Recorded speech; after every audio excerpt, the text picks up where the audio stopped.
What's going on, folks? Today we're going to talk about covetousness, right? And this is one of the reasons the world embraces this idea of being a covetous person, right? These are the go-getters, the people that have all of the wealth and, got it all planned out. We want to be these people too much. And these people are generally selfish, you know, they're arrogant, and they believe somehow that when people don't value a money source, those people are lost and those people are also jealous, right? But let's talk about being coveted. Let's talk about covetousness a little bit further. Because the thing about this world, everything in this world is centered on money. Everything. I've even talked about this in videos where even the very water that you drink has a price tag. And if you don't have money for that water, you may die of thirst. So this is how this world works. The haves and the have-nots, right? And really, all of that is about simply, selfishness. What I have, what you shouldn't have, what makes me who I am, and all of this stuff. It's not about jealousy. Let's get that straight. Now, is money important? Yeah. Because this world we live in, everything is based on money. So yeah, when you work your job, you're dutifully working your job, right? And you're devoting the work to God because He's going to cover that. Doesn't matter how hard the work is or what you're doing, right? Because this is one of these slave planets that we live on. And, work is a part of the day, the order of the day. So people have to work, right, to produce food and everything else. But the thing is, if you live in a society, well, just imagine living in a world where everything was free. Everyone worked because everyone identified as a tribe of beings, right? And everyone did their part. And if, you were a gardener, if your parents were one, then you would grow up and be a gardener, and you would dutifully, get that word again, do your job for God, in the service of God, right? To provide for yourselves and your families, right? In an ideal world. Not this world, but in an ideal world. So think about a world, and I've asked you to do this before, but picture a world where every single person abundantly has everything they need. Right? It's not a matter of you giving someone something. It's more about like everyone contributes to the society on a whole. You see? That requires more than selfishness. You get what I'm saying? It requires something in your heart to understand that you're connected to the person next to you. And all of you are dutifully, there's that word again. All of you are dutifully working, right, for the benefit of the whole. Just like bees in a beehive or ants in a, on an anthill somewhere. This is how this works. And nature seems to work perfectly, doesn't it? So why haven't we followed suit? Because of our egos. And there's a biblical verse, 1 Timothy 6th chapter, 10th verse. And it talks about for the love of money is the root to all kinds of evil. What does that mean? Does it mean that because you have money, you're evil? Nope. But most people that have a lot of money have a selfish nature. It's not really about what they have. It's about how they feel about what they have, or how they feel about themselves relative to what they have. If something is an external thing, right? I give you some money and put it in your hand. That's not you, right? The money isn't you. The money does not create you.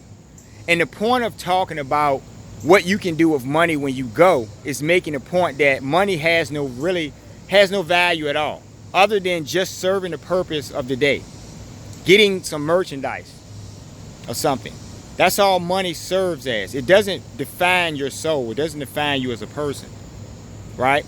So when you hear people talking about money is the root of all evil, they're talking about the people with the money. The people with the money have this certain mindset. A lot of them feel that they're exalted, right? They have no physical powers, right? No spiritual powers higher than being a human. If I hit them with a bus, they're going to go down. right? They feel pain, they bleed. So there's nothing special to their soul about their money. Their money does not enhance their soul. And that's the point I was trying to really get you guys to see, right? So you could be a wealthy baron, you know, richest, you know, for the rest of your life, you know, and when the day that you die, that big, you know, treasure trove of money, what can you do with that money? Right? Can you bribe the devil, right, to let you out? Can you bribe God to let you in? Right? Can't do that, can you? And the devil will happily throw wads of cash, of flaming cash at you as you scream for God to have mercy on your soul in the end. Right? When you worship money, you talk about money as if it is the end all, right? The beginning and the end. Okay? I can take your wealthiest person and stand it before God. And who would they be in front of God? Would they tell God, well, hey, God, I made a lot of money on this earth. A lot of people, you know, were put into slavery. A lot of people were stepped on for me to make this money. You know, and I never once devoted the work to you. I never appreciated you for the work because you didn't bless me with this money. This money was given to me by another source. Right? You think God doesn't know that? See, I'm not talking spiritual. It seems lately I'm having to get on these talks and stuff. Because a lot of people, worldly people, believe somehow that there's a gospel to money. A piece of paper, literally a tree branch processed. Right? And pretty soon, money won't even exist in paper form anymore. It'll be just an idea. Right? We got all these cryptocurrencies and all of this digital stuff. So money will turn and exchange, turn over to that. And it'll be exchanged in that form. But other than what you can buy, because things that you purchase do not enhance your soul or who you are. Let's not talk about spirit all the way. Let's just talk about you as an individual on this earth. Right? You got a lot of money. You got a Bentley. You got an airplane. Okay. Right? Great. What do I have? Well, I may have a Bentley. I may have an airplane. I don't, guys. But even if I did, it wouldn't be something for me to taunt or show other people that I have, because somehow I think that I'm the one to come to because I have some money. Right? Anybody can go down to the crossroads and make a deal, right, with one of these dark beings and get some money easily. But what's more valuable if you're not thinking about why that being will be willing to make that deal with you? For what? What is more valuable than that money? What do they know that you don't know? Because you're on this earth and you're in this world and everything. And it's all about what's going on in this world. None of the people you look up to can save your souls. And you will realize that. I'm keep telling you this, guys. You will realize this very quickly after you meet your maker. Right? That God has the ultimate control. That God tells or says what happens to you in the afterlife. Not your money, not your influences of other demonic people who will perish and probably standing next to you.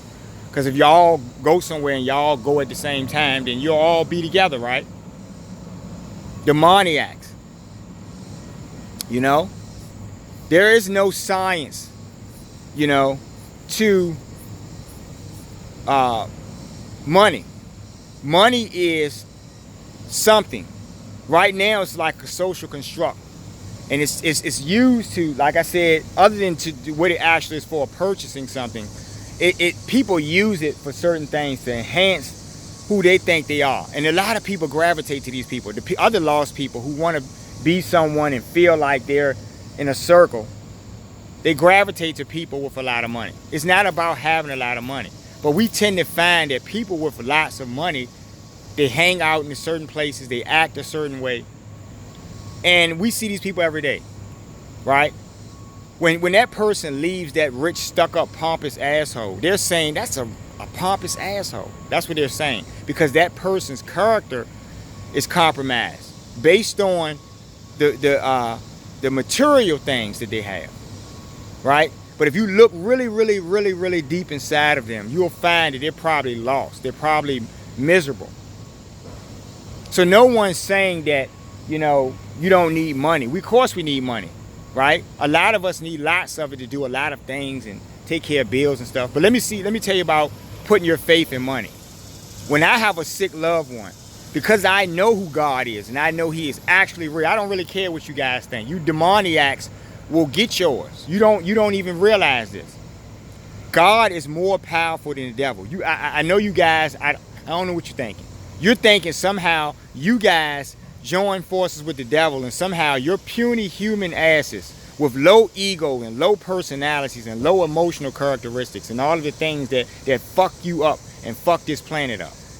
You're going to join forces with demons who are literally luring you into a pit of sorts. And you're going to defeat the Most High. The being responsible for you even breathing. Oh, by the way, did I mention that even the demons, the life that the demons have, the breath of body in their pitiful souls are a blessing from God. Because God is the life force of everything in this universe. Doesn't matter if you're talking about negative energies or positive, right?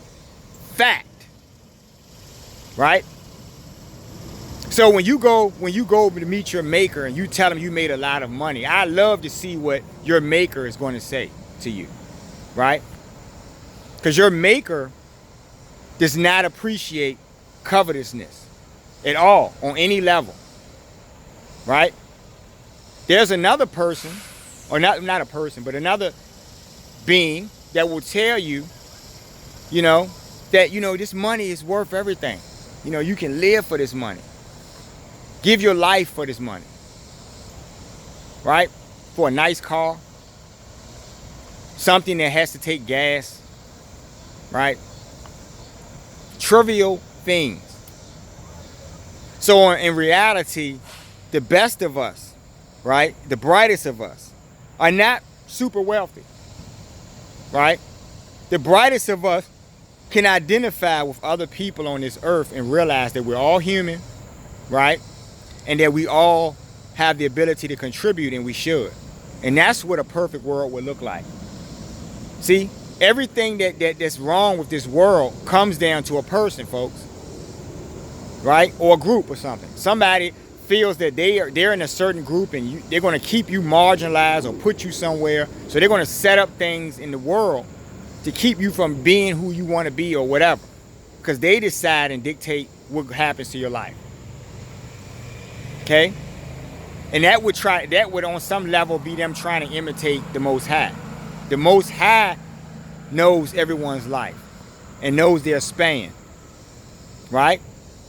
Never put it in the banker. Bankers can't help me. Right? I can gain that money, I can lose it. It's nothing. My life force is something. And so if I have a good soul, guess how wealthy I am? I'm very wealthy because I'm in good graces. Okay? Now, if you think that you're in good graces because you're rich and you're super, super wealthy and you can buy everything you want and you can get maid service every night and all this stuff. If you think that is worth your soul or has more value than your soul, God help you. Because you're going to need God. I'm telling you. Right? It seems lately I've been doing a lot of these talks, folks. Discussing these demoniacs and stuff. But I want you people, listen to me. Money is the root of all evil. It's the root because once you get a lot of it, you start thinking a certain way. It's not about the money. The money is just a material thing. It's how you behave in your heart once you get that money. It's how you look at other people, how you look down on other humans who breathe the same exact air that you breathe. Because you're not supernatural, right? Now, if that money can buy you the ability to not have to breathe for the rest of your life and you can walk around and we all out here gasping and you're just, taking your time, okay, great. That'll tell me something about money that I didn't know. But until then, right, money does not have any real value other than what it's in this world to do. Doesn't make a person. Just remember that. Okay? And we're all standing before God in the same grace. Whether I'm the richest man in the world or the poorest man, trust me, we're all equal. Right? And that poor man will casually walk past you on his way into the gate as your ass is hitting the, getting dropped down into the fucking, the abyssal chamber or something. I don't know. Come to think about it, though. Money is a root. It's a root because the people who get the money are never sound in their mind and hearts. That's why they got the money, because they were willing to give their soul up, or willing to make a deal with the devil, or do whatever evil shit they were going to do to get that money. So from the start, they were compromised. And it wasn't blessings from God. Trust me. Right? You hanging out with the devil, God is not blessing you. I'm telling you. I guarantee. I can guarantee you that. Okay? So for the rest of you people out there, right? The people who work every day, the people who are normal blooded humans, people who see other humans as humans, don't worry about trying to be rich. Just worry about trying to dutifully do whatever you're going to do and make your money, take care of yourselves, live your lives, but don't die for that money.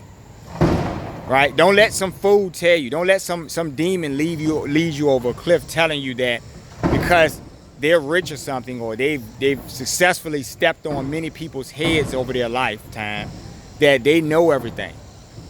They can teach you how to do evil, yeah. But if you want something better,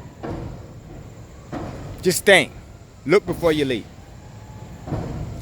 I love bad behavior, folks.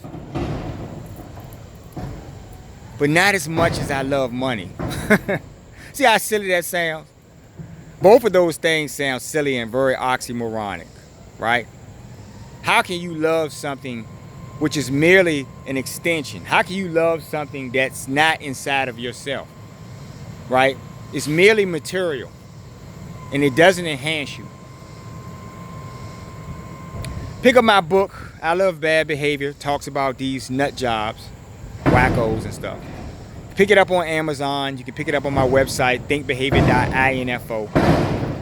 Y'all come on over there. And like, share, subscribe to the channel, right?